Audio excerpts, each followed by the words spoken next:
हनुमान बहुत शक्तिशाली हैं, लेकिन उनका पूजन इसलिए है कि वो विनम्र बहुत हैं।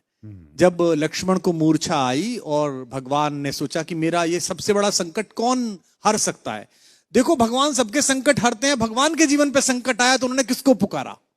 उन्होंने हनुमान से कहा कि तुम जाओ और संजीवनी लेके आओ। तो जब आकाश में हनुमान चले तो सूरज निकला हुआ था।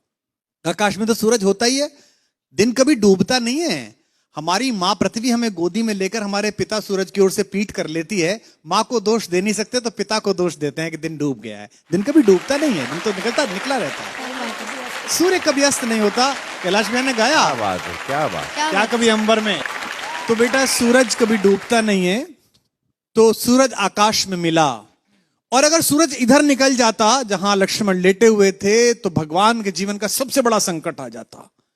उनका भुजा जैसा भाई, जिसे वो अपनी भुजा कहते हैं दाहिनी, वो पृथ्वी छोड़ जाता और भगवान सहन न कर पाते।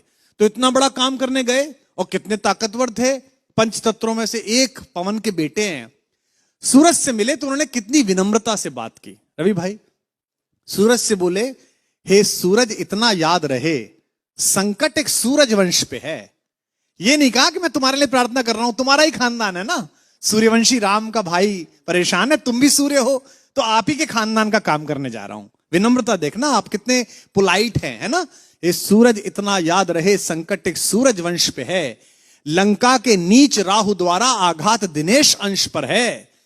मेरे आने से पहले यदि किरणों का चमत्कार होगा तो सूर्यवंश में सूर्यदेव निश्चित ही अंधकार होगा। कितना प्यार से बोल रहे हैं देखो आप। इसलिए छिपे रहना भगवान, जिसने राम के अलावा किसी को भगवान नहीं माना वो हनुमान सूर्य से कह रहे हैं, इसलिए छिपे रहना भगवान, जब तक न जड़ी पहुंचा दूं मैं, बस तभी प्रकट होना भगवान, जब संकट निशा मिटा दूं मैं। आशा है स्वल्प प्रार्थना, ये जरा सी प्रार्थना सच्चे जी से स्वीकारोगे, आतुर की अर्थ अवस्था को होकर करुणार्थ निहारोगे। 8 लाइन की विनती के बाद धीमे से अपना विजिटिंग कार्ड दिया सूरज को। शक्ति पाना, यश पाना, लेकिन विनम्र रहना।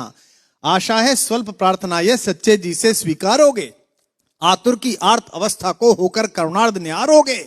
अन्यथा क्षमा करना दिनकर, अंजनी तने से पाला है, बचपन से जान रहे हो तुम हनुमत कितना मतवाला है। अन्यथा क्षमा करना दिनकर, अंजनी तने से पाला है, बचपन से जान रहे हो तुम हनुमत कितना मतवाला है। और धमकी भी कैसी दी, ये जो रवि भैया खड़े हैं ना आपके बगल में, इनके इलाका जहां से शुरू होता है वह धमकी ऐसी दी जाती है कि इतना गोली मारेंगे कि खोखा बेच के करोड़पति हो जाइएगा। लेकिन हनुमान जी ने कैसी धमकी दी, कितनी विनम्रता से। ऐसा कोई नहीं बोलता, ऐसे बनना सब।